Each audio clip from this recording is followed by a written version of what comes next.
my name is Devon Darley, and today I will be playing the part of Amanda in The Glass Menagerie.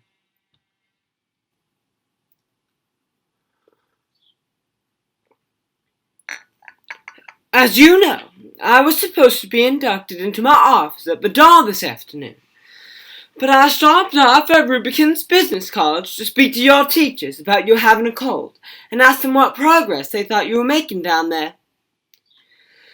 I went to the tapping instructor and introduced myself as your mother. She didn't know who you were. Wingfield, she said. We don't have any such students enrolled at the school. I assured her she did, that you had been going to classes since early January. I wonder, she said, if you could be talking about that terribly shy little girl who dropped out of school after only a few days' attendance. No, I said. Laura's my daughter, and she's been going to school every day for the past 6 weeks. Excuse me, she said. She took out the attendance book, and there was your name, unmistakably printed, and all the days that you were absent until they decided that you dropped out of school. I still said no. There must have been some mistake, some mix-up in the records, and she said no. I remember her perfectly now. Her hand shook so that she couldn't hit the right keys. First time we gave a speed test, she broke down completely. Almost had to be carried into the washroom. After that morning, she never did show up no more. Phoned the house, but never any answer. Well, I was working in the famous and bar, I suppose, demonstrating those.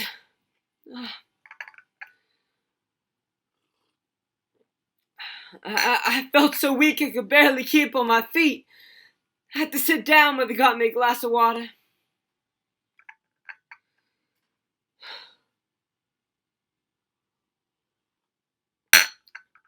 $50 tuition.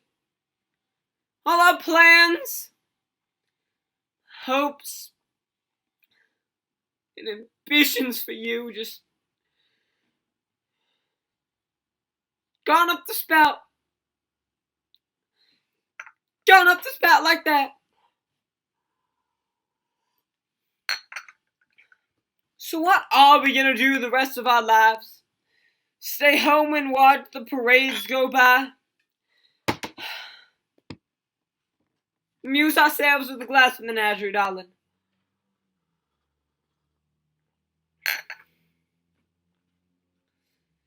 Can they play those worn-out records that your father left as a painful reminder of him?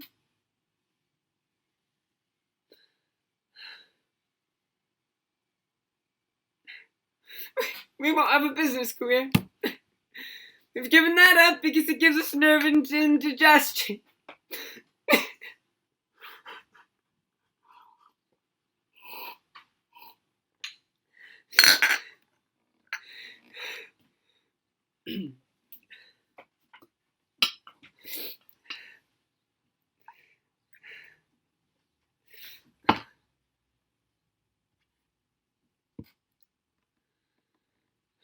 What is there left but dependency all our lives?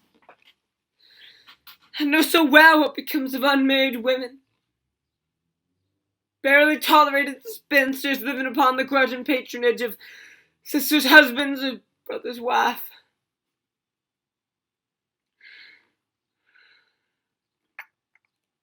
Stuck away in some little mousetrap of a room. Encouraged by one in-law to visit another.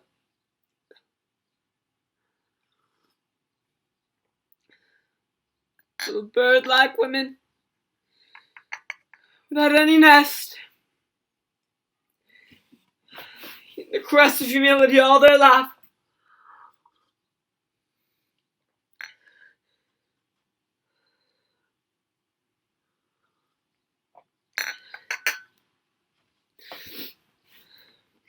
Is that the future we mapped out for ourselves? I swear it's the only alternative I can think of.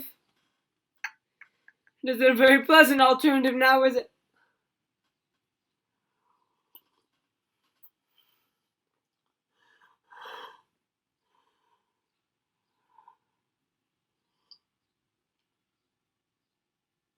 Of course. Some girls do marry. Thank you. Hi, my name is Gabe Altieri, and I'm playing for the role for Tom in The Glass Menagerie. I hope you enjoy.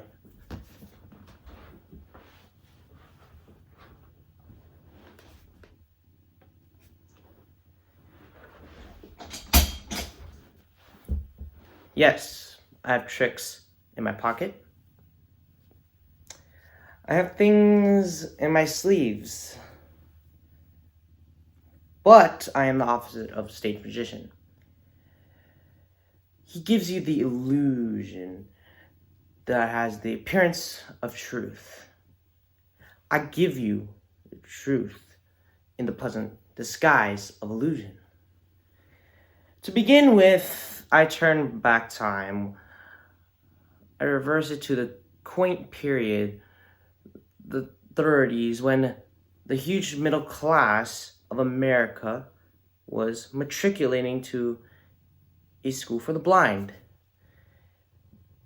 Their eyes had failed them, or they had failed their eyes. And so their fingers were pressed forcibly down in the fairy braille alphabet of a dissolving economy. In Spain, there was a revolution. Here, there was a shooting and rebellion. In Spain, there was Guernica. Here, there were disturbances of labor. Sometimes pretty violent in otherwise peaceful cities such as Chicago, Cleveland, St. Louis. This is the social background of the play. This play is a memory. Being a memory play, it is dimly lit, it is sentimental, it isn't realistic.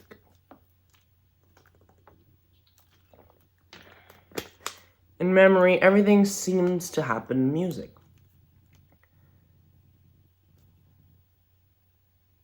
That explains the fiddle and the wings. I am the narrator of the play, and also a character in it.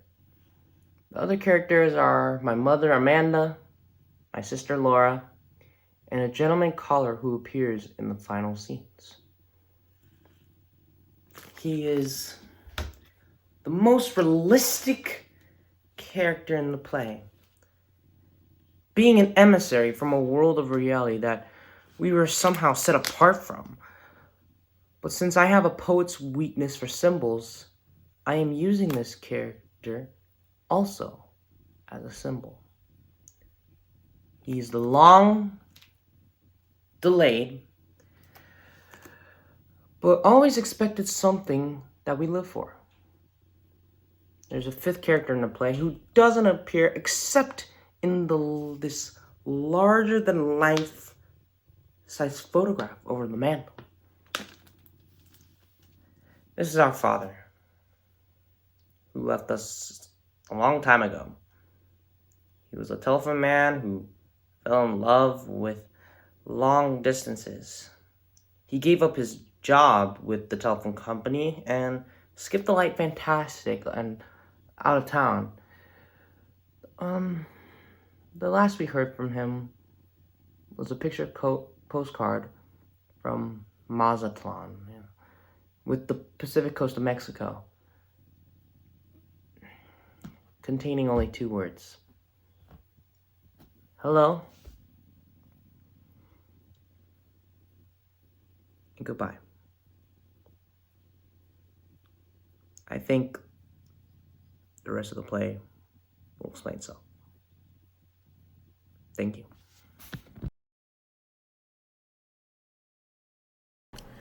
My name is Riley McIntire, and I will be reading for the part of Amanda in The Glass Menagerie.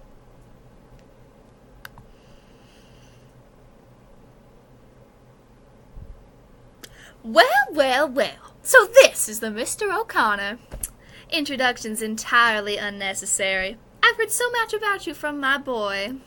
I finally said to him, Tom, good gracious, why don't you bring this paragon to supper? I'd like to meet this nice young man at the warehouse instead of just hearing you sing his praises so much.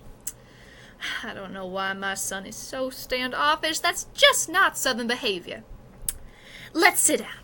I think we could stand a little more air in here. Tom, leave the door open. I felt a nice breeze a moment ago. I wonder where it's gone to. So warm already, and not quite summer even. We're going to burn up when summer really gets started. However, we're having a very light supper. I think light things are better for this time of year. The same as light clothes are. Light clothes and light food are what warm weather calls for. You know, our blood gets so thick during the winter, it takes a while for us to adjust ourselves when the season changes. It's come so quick this year, I wasn't prepared. All of a sudden, heavens, already summer. I ran to the trunk and pulled out this old light dress. Terribly old, historical almost, but feels so good and cool, you know. Have you met Laura? She let you in? Oh, good, you've met already. You know, it's rare for a girl as sweet and pretty as Laura to be domestic. But Laura is, thank heavens, not only pretty, but also very domestic. I'm not at all. I never was a bit. I never could make a thing but angel food cake. Well, in the South, we had so many servants. Gone, gone, gone. All vestige of gracious living. Gone completely. I wasn't prepared for what the future brought me.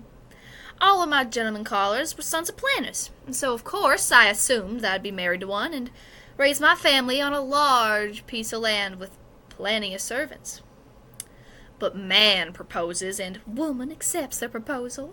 To vary that old saying a little bit, I married no planter. I married a man who works for the telephone company. That gallantly smiling gentleman over there. A man who fell in love with long distance. Now he travels, and I don't even know where. But what am I going on for about my tribulations? Tell me yours. I hope you haven't any. Tom, is supper nearly ready? Thank you.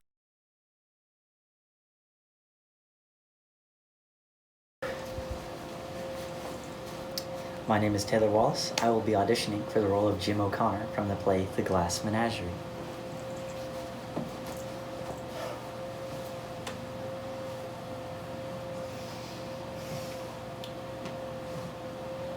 You know what I judge to be the trouble with you?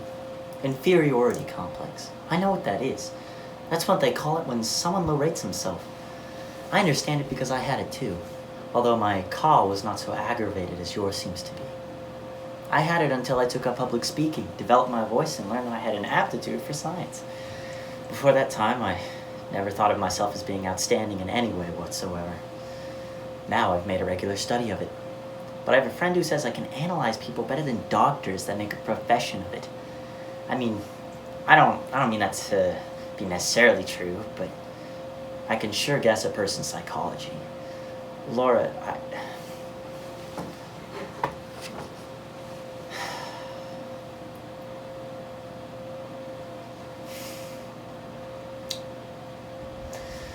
Yep, That's what I judge to be the problem with you. A lack of amount of faith in yourself as a person. You don't have the proper amount of faith in yourself.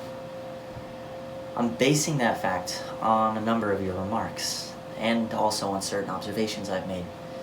For instance, that clumping you thought was so awful in high school, you said that you even dreaded to walk into class. Do you see what you did?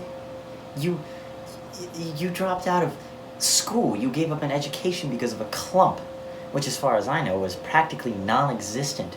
A little physical defect is what you have. Hardly noticeable even, magnified 1,000 times by imagination. You know what my strong advice to you is? Think of yourself as superior in some way. Why, man alive, Laura. I mean, look about you a little. What do you see? A world full of common people? All of them born and all of them going to die. Which of them has 1/10 of your points? Gosh, everybody excels in some one thing, some in many. All you've got to do is discover what. Take me, for instance. My interest happens to be in electrodynamics. I'm taking a course in radio engineering at night, Laura, as well as on top of a fairly responsible job at the warehouse. I'm taking that course and studying public speaking because I believe in the future of television. I wish to be ready to go up right along with it. Therefore, I'm planning to get on the ground floor. In fact, I've already made the right connections, and all that remains is for the industry itself to get underway. Full steam ahead.